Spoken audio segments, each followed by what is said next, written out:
Hi friends, welcome to my channel. ഇന്ന് ഞാൻ ഉണ്ടാക്കാൻ പോകുന്ന ഒരു ഇൻസ്റ്റന്റ് മാങ്ങാച്ചാറാണ്. ഇഞ്ഞൂടി ഇടയിൽ നമുക്ക് ഉണ്ടാക്കാം. മാങ്ങ ഇങ്ങനെ കളർ ചേഞ്ച് ആയിട്ടിരിക്കുന്നത് ഇന്നലെ ഞാൻ അരിഞ്ഞ് ഫ്രിഡ്ജിൽ വെച്ചതുകൊണ്ടാണ് കേട്ടോ.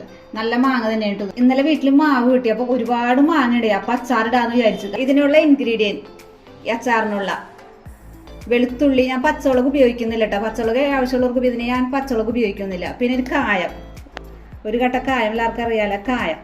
നമുക്കിനി അച്ചാറിടാം. ഞാൻ അടുപ്പിലൊരു ചീഞ്ചട്ടി വെച്ചിട്ടുണ്ട് കേട്ടോ. ചീഞ്ചട്ടി ചൂടായിട്ടുണ്ടെങ്കിൽ നല്ലെണ്ണ കുറച്ച് ഒഴിച്ച് നല്ലെണ്ണ കുറച്ചും കൂടി ഒഴിക്കാം. എണ്ണ ചൂടായിട്ട് നമുക്ക് കടുകിടാം. കടുക് ഇത്ര അധികം ഇടുന്നുണ്ട് കേട്ടോ, കുറേ മാങ്ങുള്ളായിരുന്നു. കായം എണ്ണയിലിട്ടൊന്ന് വറുത്തെടുക്കാം കേട്ടോ. നമുക്ക് വറുത്തെടുത്തൊന്ന് മാറ്റി വെക്കാം. കടുക് പൊട്ടിയിട്ടുണ്ട്. നമുക്കിനി ഉലുവ ഇടാം. ഉലുവയ്ക്ക് ഇത്ര അധികം ഇട്ട് കൊടുക്കുന്നുണ്ട് കേട്ടോ. മാങ്ങ അധികം ഉള്ളതുകൊണ്ടാണ് ഞാൻ പറയുന്നത്. ഇപ്പൊ തന്നെ അച്ചാറിന്റെ മണം, നല്ല മണം വന്ന ഉലുവയുടെയും കായത്തിന്റെയും കടുകൊക്കെ പൊട്ടിക്കപ്പോ നല്ലെണ്ണയൊക്കെ നല്ലോണം മൂത്ത് വന്നപ്പോ നല്ലൊരു അച്ചാറിന്റെ സ്മെല്ല് വന്നു തുടങ്ങി. ഉലുവയും കടുകൊക്കെ പൊട്ടിയിട്ടുണ്ട്. നമുക്കിനി നന്നാക്കി വെച്ചിരിക്കുന്ന വെളുത്തുള്ളി ഇട്ട് കൊടുക്കാം കേട്ടോ.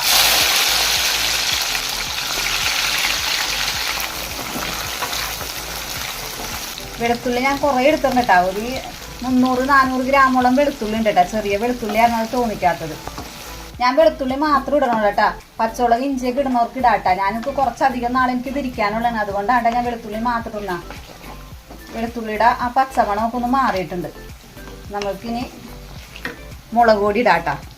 മുളക് പൊടി ഞാൻ എരിവുള്ള മുളക് പൊടിയാണ് ഉപയോഗിക്കണേ. കാരണം പച്ചമുളക് ഇട്ടിട്ടില്ലല്ലോ. ഞാൻ പ്രത്യേകം പറയട്ടെ, അച്ചാർ എടുക്കുമ്പോൾ എടുക്കണ ആ തവിയ കയ്യിൽ എന്താണെന്ന് വെച്ചാൽ അത് വെള്ളമില്ലാത്ത എടുക്കണം കേട്ടോ. കാരണം അത് ചീത്തായി പോയില്ലെങ്കിൽ. തീ ഒന്ന് കുറച്ച് ഓഫ് ചെയ്തിട്ടുണ്ടോ കേട്ടോ നമ്മ പൊടികൾ ഇടാനായിട്ട്. മുളക് പൊടി ഇടാട്ടോ. എരിവിനനുസരിച്ച് ഓരോരുത്തർക്ക് ഇടാട്ടോ. ഞാൻ ഇത്തിരി അധികം മുളക് പൊടി ഇടുന്നുണ്ട്.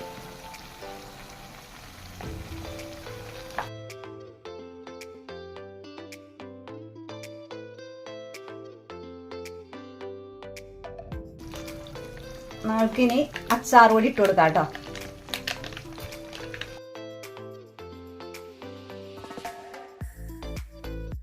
അച്ചാറുപൊടി ഇനി വേണമെങ്കിൽ നമുക്ക് മാങ്ങയിലിട്ട് മിക്സ് ചെയ്യുമ്പോൾ നോക്കാം. അപ്പം ഇടാം.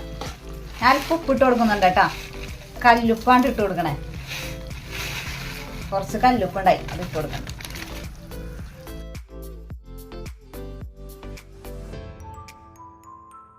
നമുക്കിനിത് മാങ്ങയിലേക്ക് ഇട്ട് കൊടുക്കട്ടെ. ഞാൻ ഈ മാങ്ങ ചൂടാക്കാത്തത് പെട്ടെന്ന് അലിഞ്ഞു വേണം മാങ്ങയാണ്. അതുകൊണ്ടാണ് ഞാൻ പച്ച മാങ്ങ ആയിട്ട് തന്നെ പച്ച മാങ്ങയിലേക്ക് ഞാൻ ഇത് ഇടുന്നത് ചൂടാക്കിക്കൊണ്ട് കേട്ടോ.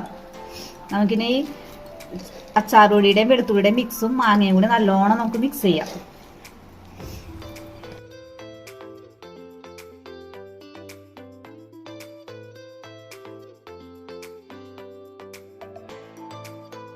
നമുക്ക് ഈ പൊടിയും മാങ്ങയും കൂടി എല്ലാവരും നല്ലോണം ഒന്ന് മിക്സ് ചെയ്യണം കേട്ടോ.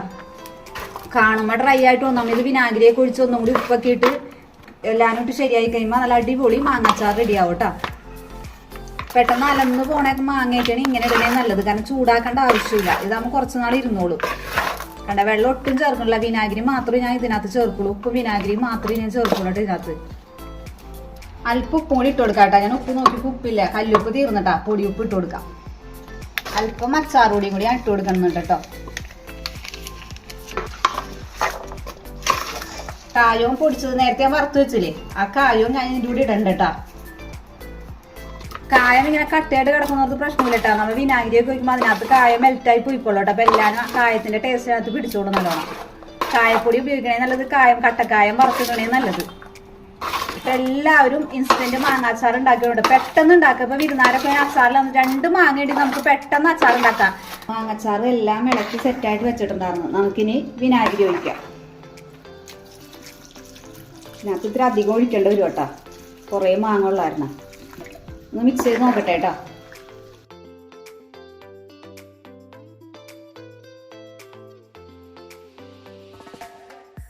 ആ കായൊക്കെ ഇതിനകത്ത് ഇടന്ന് അലിഞ്ഞു കേട്ടോ.